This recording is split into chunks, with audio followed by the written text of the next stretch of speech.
할렐루야. 네, 아멘. 우리 좌우 옆 사람과 이렇게 인사하면 좋겠습니다. 하나님은 선하십니다.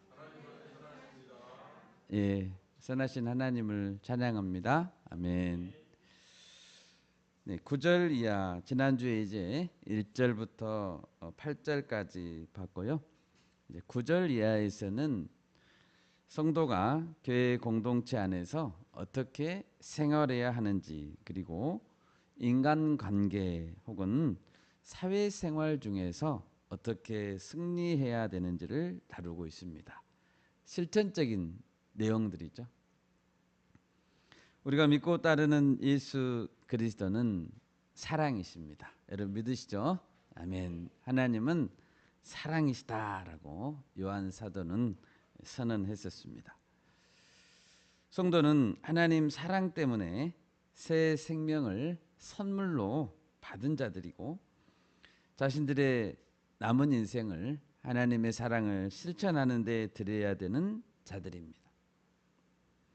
그런데 오늘 9절에서는 사랑에는 먼저 거짓이 없다라고 말하고 있습니다. 사랑은 본질적으로 거짓이 없어야 합니다. 순수하지 않고 진정성이 없는 사랑이라면 그것은 사랑이라고 말할 수 없는 거죠. 그건 사랑이 아닙니다. 사랑은 그 자체로서의 목적입니다. 어떤 다른 목적이 있을 수가 없죠. 하나님은 우리를 사랑하실 때 어떤 조건을 가지고 사랑하신 분이 아니십니다.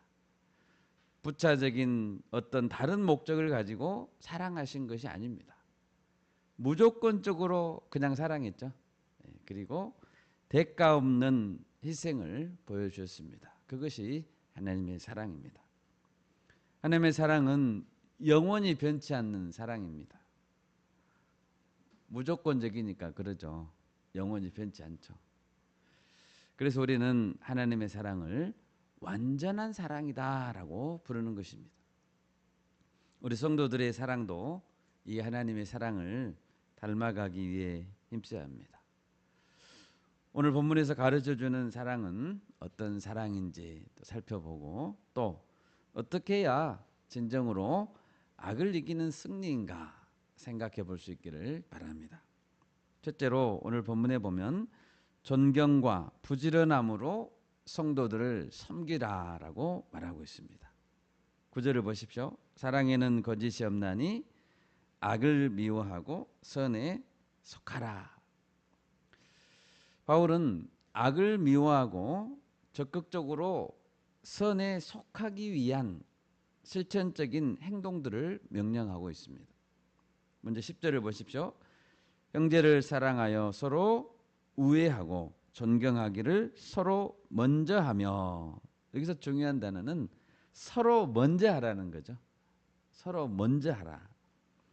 나에게 사랑을 먼저 베풀고 누군가 나를 존경하는 자에게 나도 사랑하고 존경을 보이는 것은 당연한 것이죠. 기분 좋은 일입니다.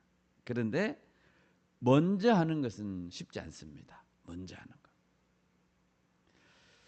우리 로마서 5장 7, 8절을 한번 읽어보겠습니다. 로마서 5장 7절과 8절, 먼저 하는 사랑에 대해서 말씀해 주고 있습니다. 7절 8절 읽겠습니다. 의인을 위하여 죽는 자가 쉽지 않고 선인을 위하여 용감히 죽는 자가 혹 있거니와, 우리가 아직 죄인 되었을 때에 그리스도께서 우리를 위하여 죽으심으로 하나님께서 우리에 대한 자기의 사랑을 확증하셨느니라. 아멘. 우리는 의인도 아니었습니다. 우리는 착한 사람도 아니었습니다. 그렇지만 예수님은 우리를 위해서, 죄인들을 위해서 먼저 사랑을 보이셨습니다. 아멘. 먼저 사랑을 보였습니다. 먼저 우리를 사랑하셨기 때문에 우리를 위해 죽으셨습니다.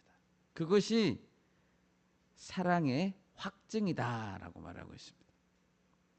상대방이 어떻게 하는가 보자. 상대방이 하는 것을 보고 나서 돕기보다는 먼저 도와줍시다. 아멘. 먼저 사랑합시다. 먼저. 또 본문 10절에서 보면 서로를 존경하라라고 말합니다. 존경하라. 빌립보서 2장 3, 4절을 제가 읽겠습니다. 아무 일이든지 다툼이나 허영으로 하지 말고 오직 겸손한 마음으로 각각 자기보다 남을 낮게 여기고 각각 자기 일을 돌아볼 뿐더러 또한 각각 다른 사람들의 일을 돌보아 나의 기쁨을 충만하게 하라. 빌립보서 2장 3, 4절 말씀입니다. 이 말씀을 보면 각각 자기 일을 돌볼 뿐더러 또한 각각 다른 사람들의 일을 돌보아 주라고 합니다. 나의 일을 먼저 하는 것은 당연하죠. 내 일은 내가 해야죠. 그런데 동시에 다른 사람들의 일을 돌보아 주라라고 말합니다. 여러분, 다른 사람들의 일을 잘 돌봐주고 있습니까? 예. 우리 모두 자기 일만 돌본다면 공동체는 세워지지 않습니다. 교회에 출석하는 교인들 중에도 예배만 드리고 교제에는 시간을 들이지 않는 분들이 종종 있습니다. 1시간 예배 시간뿐 아니라 함께 자신의 삶을 나누고 다른 성도의 이야기를 열심히 들어주는 것, 그러죠? 교제한다고 해서 내 이야기만 하는 게 아니고 들어주는 것, 교제하는 시간도 예배의 연장입니다. 우리가 예배를 드리는 이유는 사랑하기 위한 것이죠. 사랑하기 위한 것입니다. 12장 1절, 본문 12장 1절에서 그렇게 말씀했죠. 너희 몸을 거룩한 산제물로 드리라. 우리의 손과 발의 섬김을 제물로 드리는 것이 곧 예배라라고 했습니다. 예배라. 우리는 종종 직장 생활과 교회 생활을 헷갈리는 것 같습니다. 직장은 효율성과 객관적인 결과물을 가지고 평가를 받습니다. 자기가 노력한 만큼 대가를 받는 것이 직장입니다. 철저한 성과주의죠. 그렇지만 교회는 섬김과 사랑이 목적입니다. 헌신이 목적인 곳이 교회이죠. 왜 그렇습니까? 교회를 설립하신 분이 예수님이신데요. 예수님이 자신을 헌신했기 때문입니다. 교회의 머리이신 예수님이 그와 같은 목적으로 교회를 세웠기 때문입니다. 교회는 섬김이 목적이에요. 회사 안에는 문제가 있으면 인사고과에 반영해 버립니다. 문제 일으키면 반영하고 엄격하게 규율을 갖고 조정해 버립니다. 발령을 단대로 내버리죠. 그런데 교회는 용서와 권면과 사랑을 바탕으로 갈등을 해결하기 때문에 잘 드러나지 않죠. 그리고 오래 걸리기도 합니다. 그런데 항상 우리가 간과하는 것이 있는데 이와 같은 교회 안에서의 갈등 조정 과정과 결과가 훨씬 강력하고 중대하다는 사실입니다. 왜냐하면 그것은 하나님의 보상에 관한 것이기 때문입니다. 하나님이 보상하시기 때문입니다. 우리는 보상하는 주체가 누구인가를 생각해 보면 직장과 교회에 비교할 수 없는 차이를 보인다는 것을 금방 알 수 있습니다. 직장에서는 사람들이 주는 물질적인 보상, 이런 보상을 주죠. 그런데 그와 달리 하나님은 차원이 다른 보상을 주십니다. 영원한 상급으로 하나님은 자기 자신을 주십니다. 영원한 기업을 주십니다. 그것을 볼 수 있는 것 자체가 참 지혜입니다. 본문 11절을 보십시오. 부지런하여 게으르지 말고 열심을 품고 주를 섬기라 라고 합니다. 주님을 섬긴다는 것은 어떤 것입니까? 주님을 섬긴다는 것은 주님이 피로 값주고 사신 성도들을 섬긴다는 거죠. 예. 성도들을 돌아보지 않고 공동체를 세우기 위해 힘쓰지 않는다면 주님을 섬기는 게 아닙니다. 부지런히 섬기라고 했습니다. 늦게 왔다가 교회도 보면 늦게 왔다가 일찍 가는 분이 있죠. 일찍 가는 분이 사라져버리는 분도 있습니다. 그럴 것이 아니고 일찍 왔다가 마지막까지 살피고 가장 늦게 돌아가는 것이 그리스도의 지체의식이고 참다운 섬김입니다. 이때 손발이 움직이지 않으면 안 되는 거죠. 내 물질과 내 시간에 손해가 나지 않으면 섬김이 아닙니다. 구약 성경에 보면 룻이라는 이름을 가진 여인이 나옵니다.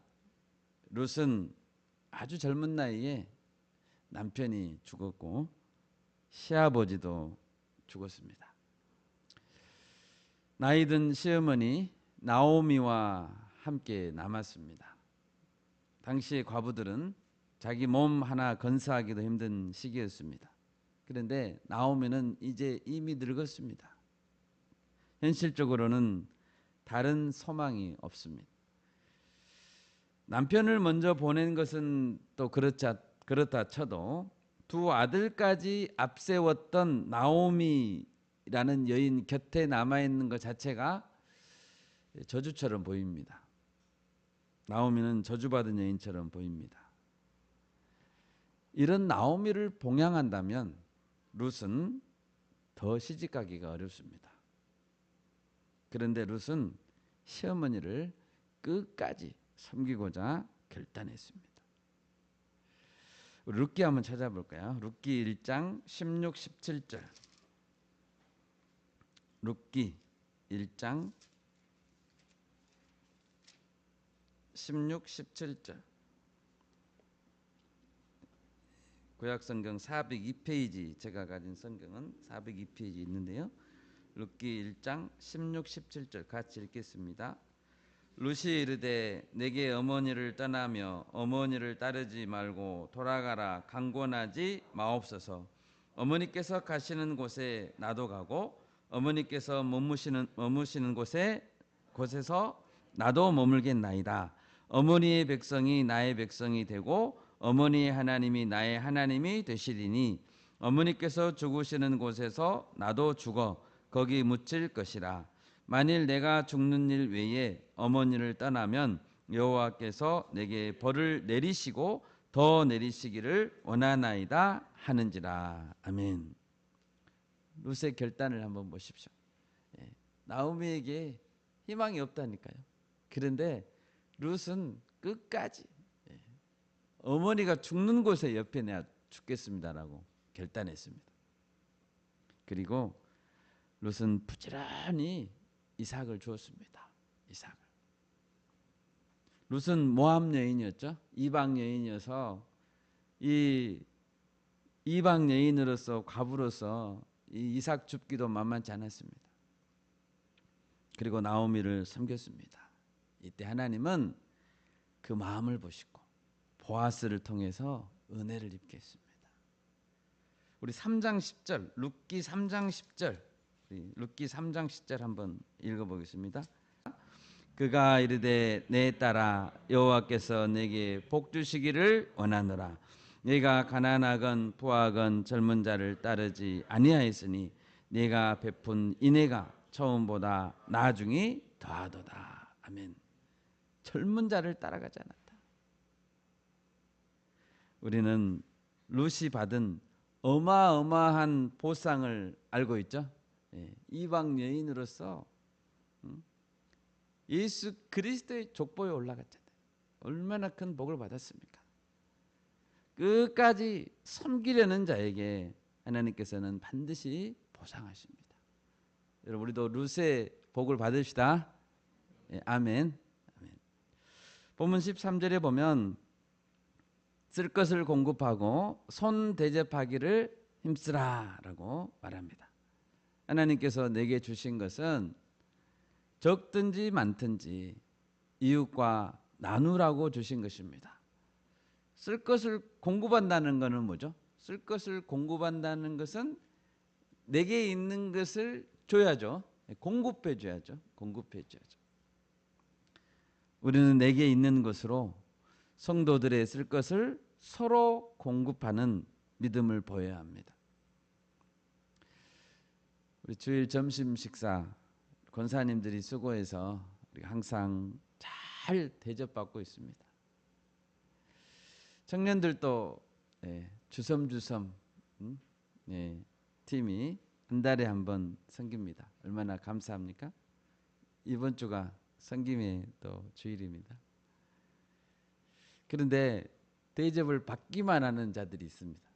그러면 안 되겠죠. 대접을 받기만 할 것이 아니고 서로 쓸 것을 공급해주고 서로 도와야 합니다. 누구는 서서 섬기기만 하고 누구는 앉아서 대접만 받는 것이 굳어지면 안 됩니다. 서로 도와야 되는 거죠. 그러면 우리가 도와야 될 성도들의 범위는 어디까지일까요? 성도들의 범위는 어디까지가 성도입니까? 사도 바울은 기근으로 고생하는 예루살렘 교회를 물질적으로 돕고자 했습니다. 전도여행을 막 다닐 때 예루살렘 교회가 기근이 들어서 극심한 가난에 시달렸습니다. 그럴 때 다른 지역의 성도들의 헌금을 모아서 예루살렘에 전달하는 일을 했습니다. 고린도후서와 로마서의 마지막 부분을 보시게 되면 마게도니아 지역 교회들, 그러니까 지금 그리스 반도죠. 북쪽의 마게도니아 또 남쪽의 아가야 지역의 교회들이 예루살렘 교회가 기근을 당했다라는 소식을 듣고 헌금을 모았습니다. 그것을 바울이 전달해 줬습니다. 하나님이 관심 갖고 계시는 성도는 어디까지가 그 범위입니까? 열방 가운데 흩어져 있는 교회들인 줄 믿습니다. 아멘. 존경과 부지런함으로 우리는 성도들을 다 섬겨야 됩니다. 이것이 연장된 예배입니다. 연장된 예배. 본문을 보면 두 번째로 악을 악으로 갚지 말라라고 말씀하고 있습니다. 14절입니다. 너희를 박해하는 자를 축복하라. 축복하고 저주하지 말라. 이 14절부터는 이제 사회생활 중에 인간관계, 불편한 인간관계 중에 생길 수 있는 갈등에 대해서 이야기하고 있습니다. 축복하라, 축복하고 이 말을 보니까 성도들은 축복하는 자들입니다. 예수님은 누가복음 10장 5절 6절에서 이런 말씀을 하셨습니다. 어느 집에 들어가든지 먼저 말하되 이 집이 평안할지어다 라고 평안을 빌으라고 했습니다. 그리고 평안을 받을 사람이 거기 있으면 너희의 평안이 그에게 머물 것이고 그렇지 않으면 너희에게 돌아온다라고 했습니다. 평안이 다시 그 복이 다시 우리에게 돌아옵니다. 그러니까 복을 받을 사람이 있든지 없든지 그 집을 향해서 평안을 빌으라는 거죠. 그 집 안에 복을 받을 사람이 있는지 없는지 우리는 압니까 모릅니까? 그 집 안에 복을 받을 사람이 적합한 사람이 있는지 없는지 우리는 압니까 모릅니까? 모릅니다. 그러니까 내 생각에 저 사람은 부적합한 것 같아. 그래서 평안을 빌지 않을 거야. 그것은 잘못된 생각이라는 거죠. 그것은 하나님이 판단하실 문제입니다. 평안을 받을 사람이 있는가 없는가. 우리는 뭐만 하면 됩니까? 축복만 하면 됩니다. 아멘. 예, 복을 무조건 빌으시면 됩니다. 복 받아라 이렇게만 하면 됩니다. 예. 우리는 오직 복을 빌 뿐입니다. 14절에는 박해하는 자들에게까지도 복을 빌으라고 했습니다. 나를 박해하는 자들 누가 봐도 복 받기에 부적절한 사람 같이 보여요. 예. 예. 복 받을 만한 그릇이 안 되는 것 같아요. 박해하는 자들에게까지도 축복하라면은 뭐 말 다 했죠. 예. 우리는 누구에게나 다 축복해야 됩니다. 우리 옆 사람을 보고 한번 해보겠습니다. 당신을 축복합니다. 아멘. 예. 축복합니다. 예. 우리 찬양 한번 불러야 되는 축복합니다. 우리는 축복해야 됩니다. 무조건 축복해야 됩니다. 복 받아라, 복 받아. 하나님의 복 받아라. 예수님은 누가복음 6장 27, 28절에서 이렇게 말해서 찾아볼까요? 누가복음 6장 누가복음 6장 27, 28절 우리 같이 한 목소리로 읽겠습니다. 그러나 너희 듣는 자에게 내가 이르노니 너희 원수를 사랑하며 너희를 미워하는 자를 선대하며 너희를 저주하는 자를 위하여 축복하며 너희를 모욕하는 자를 위하여 기도하라. 아멘. 모욕도 안 하고 저주도 안 하면 당연히 해야 되겠고 모욕하고 저주하는 자를 위해서까지 축복하라고 했으니까요. 예수님은 십자가에 못 박히셨을 때 어떤 기도를 드렸습니까? 자기를 향해 조롱하고 못을 박았던 자들 위해서 축복했습니다. 아버지 저들을 사하여 주옵소서라고 했습니다. 죄를 사하여 주는 것만큼 큰 복이 어디 있습니까? 네. 죄를 사하여 주는 것만큼 큰 복이 어디 있어요? 예수님이 그 군병들을 향해서 저들을 사하여 주옵소서 자기들이 하는 것을 알지 못합니다 라고 축복하며 기도했습니다.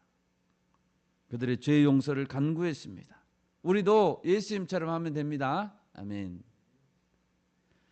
실제로 사도 바울은 선교 여행을 다닐 때 많이 굶주리고 목마르고 헐벗고 매맞고 정처 없이 다녔습니다. 매를 맞는데 선교하고 다닌다는 게 이해가 안 되죠. 그는 예수님을 닮고자 한 거죠. 자신을 받게 했던 자들에게 축복했습니다. 고린도전서 4장 12, 13절 찾아보겠습니다. 요즘 고린도전서 묵상하고 있죠. 이제 우리 같이 한 목소리로 읽겠습니다. 또 수고하여 친히 손으로 일을 하며 모욕을 당한즉 축복하고 박해를 받은즉 참고 비방을 받은즉 권면하니 우리가 지금까지 세상에 더러운 것과 만물이 찌꺼기 같이 되었도다. 아멘. 사도 바울이 뭐 때문에 이런 대우를 받아야 됩니까? 사도 바울이 뭐 때문에? 모욕을 당한즉 축복하고 비방을 받은즉 권면하니. 권면하면 비방하는 사람들이 있어요. 권면하면 비방해요. 그래도 권면했다는 거죠. 그래도. 본문 15절을 보십시오. 즐거움과 슬픔을 함께하라고 말씀하고 있습니다. 즐거운 자리에 초대받을 때만 가면 안 됩니다.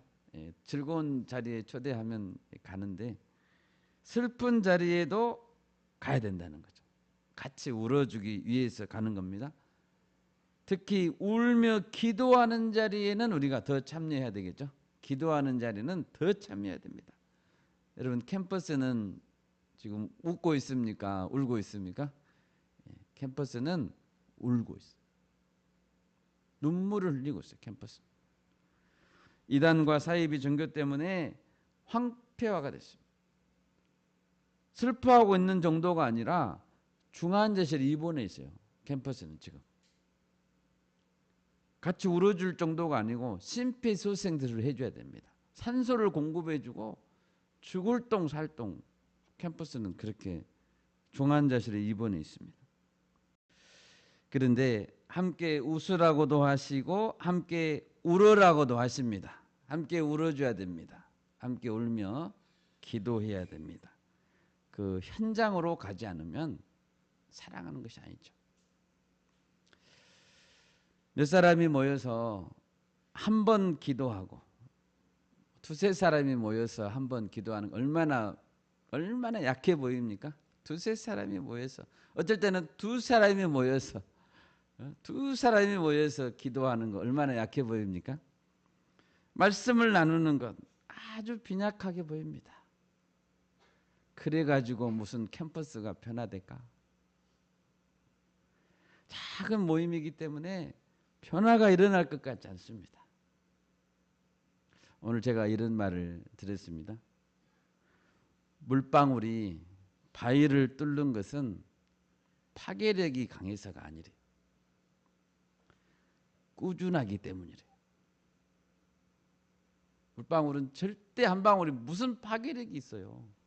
근데 바위를 뚫는데 왜요? 꾸준하기 때문에. 우리의 루틴이 중요하다는 거죠. 루틴. 누가 뭐라고 해도 그냥 말씀 한 장 읽는 것. 누가 뭐라고 해도 예배 자리를 지키는 것. 정말 약하게 보이죠? 그런데 그 루틴이 그 인생을 바꾸는 겁니다. 갈라디아서 6장 9절입니다. 우리가 선을 행하되 낙심하지 말지니 포기하지 아니하면 때가 이름에 거두리라. 아멘입니까?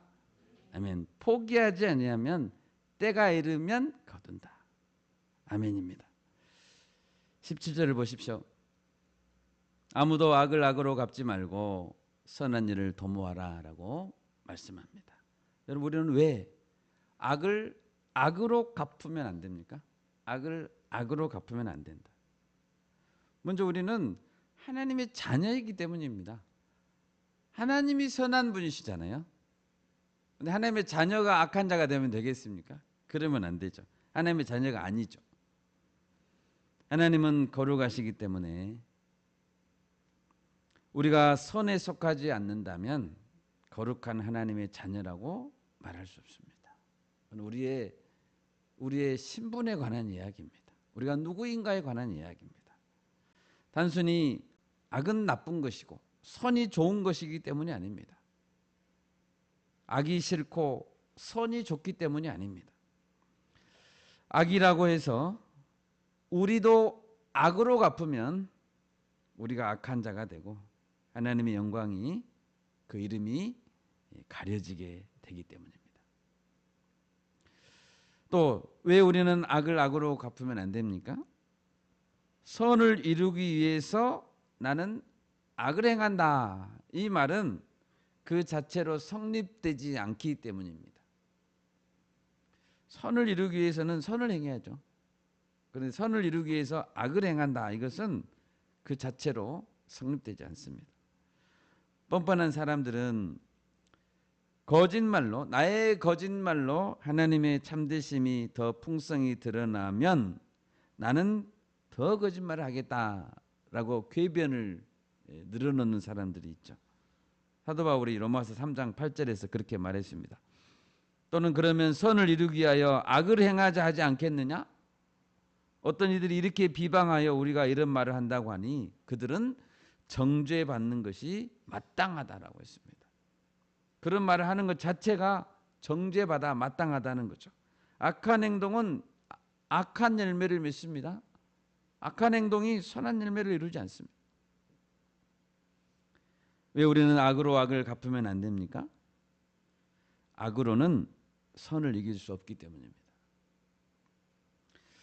예수님이 세상을 향해서 승리했다고 말씀했습니다. 내가 세상을 이겼노라 라고 말씀하셨는데 예수님은 어떻게 세상을 이겼습니까? 악한 세상을 더 강한 악으로 짓눌렀습니까? 그렇지 않죠.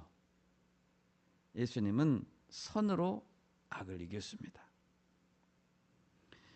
본문 20절에도 말씀합니다. 네 원수가 줄이거든 먹이고 목마르거든 마시게 하라라고 말했습니다. 악한 일 대신에 우리가 도모해야 될 선한 일은 원수들에게 잘 먹이는 거죠. 잘 먹이는 겁니다.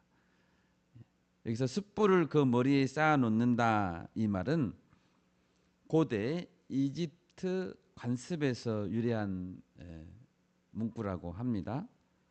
공개적으로 참회를 원할 때 내가 공개적으로 참여한다 말할 때 자신의 수치와 죄책감에서 비롯된 그런 어떤 타는 듯한 아픔을 표현하기 위해서 그런 자들이 숯불을 담은 용기를 머리에 이렇게 들고 다녔다고 합니다. 거기에서 유래한 말이라고 하네요. 엘리사 선지자 시대에 한 번은 아람과 이스라엘이 싸웠습니다. 아람 족속이 쳐들어온 거죠. 이때 엘리사 선지자는 하나님께 기도했습니다. 저들의 아람 군대의 눈을 어둡게 해주십시오. 그리고 사마리아로 데리고 왔습니다. 아람 군대를. 그리고 이제 눈을 뜨게 했습니다. 그러니까 군대가 딱 자기들이 눈을 떠보니까 사마리아에 와 있네요. 사마리아에. 이때 이스라엘 왕은 엘리사에게 이 아람 군대를 이제 죽이자라고 했습니다. 이때 엘리사가 이렇게 말합니다. 우리 찾아볼까요? 열왕기하 6장 22, 23절입니다. 열왕기하 같이 읽겠습니다. 대답하되 치지 마소서. 칼과 활로 사로잡은 자인들 어찌 치리이까? 떡과 물을 그들 앞에 두어 먹고 마시게 하고 그들의 주인에게로 돌려보내소서 하는지라. 왕이 위하여 음식을 많이 베풀고 그들이 먹고 마심에 놓아보내니 그들이 그들의 주인에게로 돌아가니라. 이로부터 아람 군사의 부대가 다시는 이스라엘 땅에 들어오지 못하니라. 아멘. 쳐들어온 적군들에게 왕이 음식을 많이 만들어 가지고 줬다는 거예요. 먹고 마시고 잘 돌아가라. 적군들에게 그렇게 했다는 거예요. 여러분 이런 전략이 어디 있습니까? 그랬을 때 다시는 쳐들어오지 않았다. 오늘 본문 말씀처럼 원수가 줄일 때 먹였고 목마를 때 마시게 했습니다. 그 후로 아람 군사의 부대가 이스라엘 땅으로 오지 않았다. 여러분 진정한 승리 아닙니까? 이게 진정한 승리죠.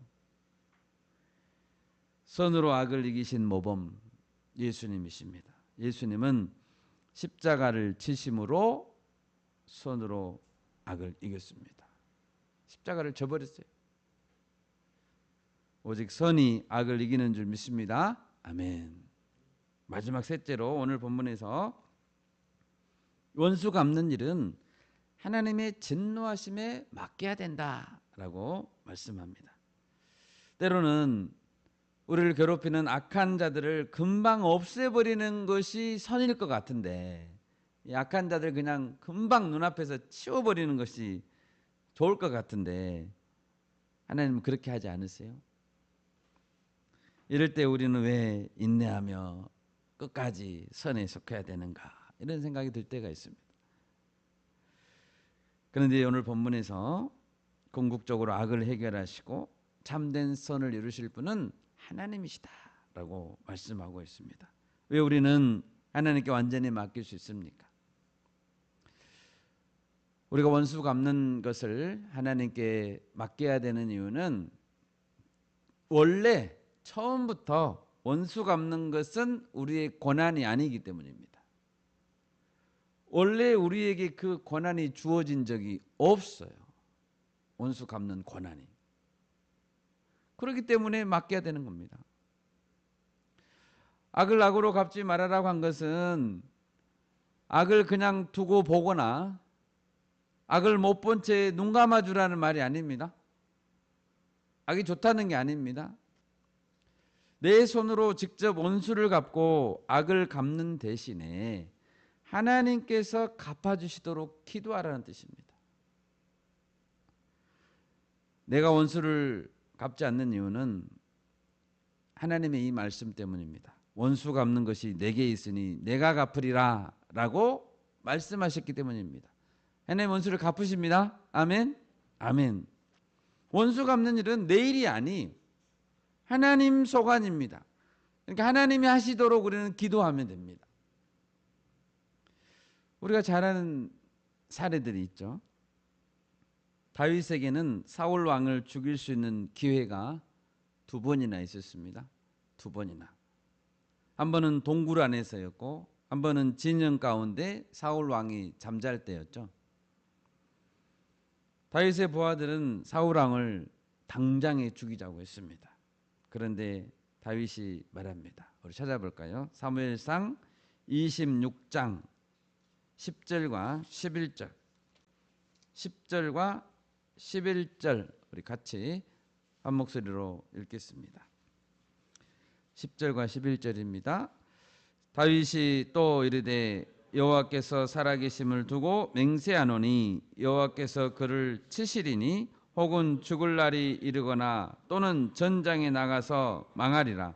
내가 손을 들어 여호와의 기름 부음 받은 자를 치는 것을 여호와께서 금하시나니 너는 그의 머리 곁에 있는 창과 물병만 가지고 가자 하고. 아멘. 여호와께서 그를 치실 것이다. 죽을 날이 이르면 죽겠지. 당연한 거 아닙니까? 전장에 나가서 망할 수도 있고 병에 걸릴 수도 있고 사고를 당할 수도 있고 하나님이 하실 것이다. 내가 직접 손을 들어서 원수 갚는 것은 하나님이 금하셨다고요. 금하셨어. 다윗은 하나님의 하실 일을 자신이 직접 빼앗고자 하지 않았습니다. 하나님 소관입니다. 그러면 다윗이 사울에게 직접 손대지 않은 것은 그가 기름 부음 받은 왕이었기 때문입니까? 그럼 왕이 아니면 손대도 되나요? 그렇지 않습니다. 왕에게든지 그냥 왕이 아닌 백성에게든지 누구에게든지 원수 갚는 것 자체가 하나님 소관입니다. 아멘. 아멘. 한 번은 다윗이 아들에게 이제 예루살렘 성을 내주고 예루살렘 성을 비워놓고 도망가야 했습니다. 이때 시므이란 사람이 있었습니다. 계속해서 따라가면서 저주하고 조롱하고 먼지를 날리고 막 그렇게 한 거예요. 그러면서 다윗에게 욕을 합니다. 피를 흘린다요. 피를 흘린 자요. 이 사악한 자요. 가거라. 가거라. 막 이렇게 조롱합니다. 얼마나 화가 납니까? 이때 주위에 있는 사람들은 당장에 이 시므이의 머리를 베버리겠습니다. 라고 했습니다. 이때 다윗이 했던 말을 찾아보겠습니다. 사무엘하 16장 사무엘하입니다. 사무엘하 16장 10절부터 12절. 10절에 12절 같이 읽습니다. 왕이 이르되 수르야의 아들들아 내가 너희와 무슨 상관이 있느냐. 그가 저주하는 것은 여호와께서 그에게 다윗을 저주하라 하심이니 내가 어찌 그리하였느냐 할 자가 누구겠느냐 하고 또 다윗이 아비새와 모든 신하들에게 이르되 내 몸에서 난 아들도 내 생명을 해하려 하거든 하물며 이 베냐민 사람이라. 여호와께서 그에게 명령하신 것이니 그가 저주하게 버려두라. 혹시 여호와께서 나의 원통함을 감찰하시리니 오늘 그 저주 때문에 여호와께서 손으로 내게 갚아 주시리라 하고. 아멘. 다윗은 시므이의 저주도 여호와께서 주신 것이다 라고 달게 받았습니다. 아멘. 저주도 달게 받았습니다. 저주가 만약 하나님께 주신 것이라면 내가 누구한테 화를 내야 됩니까? 하나님께 화를 내야죠. 복수한다면 하나님께 복수해야죠. 우리는 그럴 수 없잖아요. 다윗은 말합니다. 여호와께서 그에게 명령하신 것이니 그가 저주하게 버려두라. 그리고 그가 한 오늘 그 저주 때문에 혹시 내가 여호와께 은혜를 입을 수 있다. 여러분 저주도 때로는 우리에게 유익인 줄 믿습니다. 다윗은 저주하는 것도 원수 갚는 것도 다 하나님의 소관임을 믿었습니다. 그리고 손으로 갚아주실 하나님을 믿었습니다. 여러분 우리도 그래야 합니다. 또한 우리가 원수 갚는 것을 하나님께 맡길 수 있는 이유는 하나님께 원수를 갚도록 하나님께 내어드리는 것이 내게 가장 적합한 때 내게 최선의 방향이 되기 때문입니다. 가장 확실하게 이기는 방법, 내게 가장 좋게 이기는 방법이 하나님이 아시는 방법이에요. 이스라엘 백성들이 가나안 땅에 들어갔습니다. 광야를 지나서 이제 가나안 땅에 들어가서 그 땅의 민족들과 싸울 때 하나님은 그들을 조금씩 조금씩 쫓아낸다고 하십니다. 한 번에 쓸어버리지 않고 조금씩 조금씩 한꺼번에 쫓아내면 좋을 것 같은데 하나님은 그렇게 하지 않겠다고 하십니다. 마지막으로 한 군데 찾아보겠습니다. 신명기 7장 22절입니다. 왜 하나님은 조금씩 쫓아내시는가? 한번 같이 읽겠습니다. 네 하나님 여호와께서 이 민족들을 네 앞에서 조금씩 쫓아내시리니 너는 그들을 급히 멸하지 말라.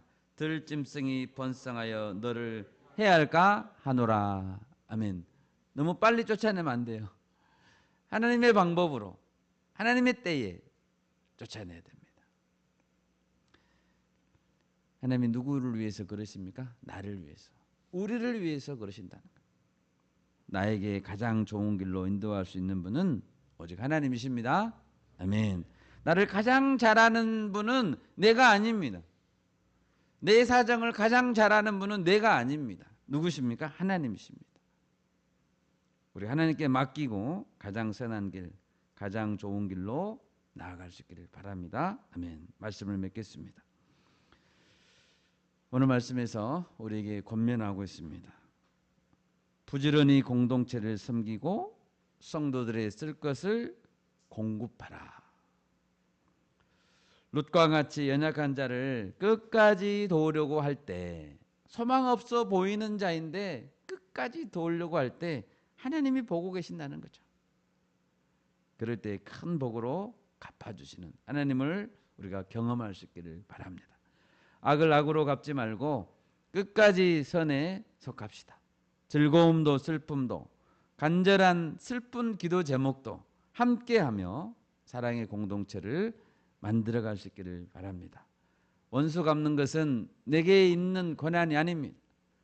하나님께 있는 권한입니다. 하나님께 맡기는 것이 가장 큰 지혜입니다. 남은 한 주간도 악에게 지지 마시고 손으로 악을 이기실 수 있기를 바랍니다. 아멘. 제가 기도하겠습니다.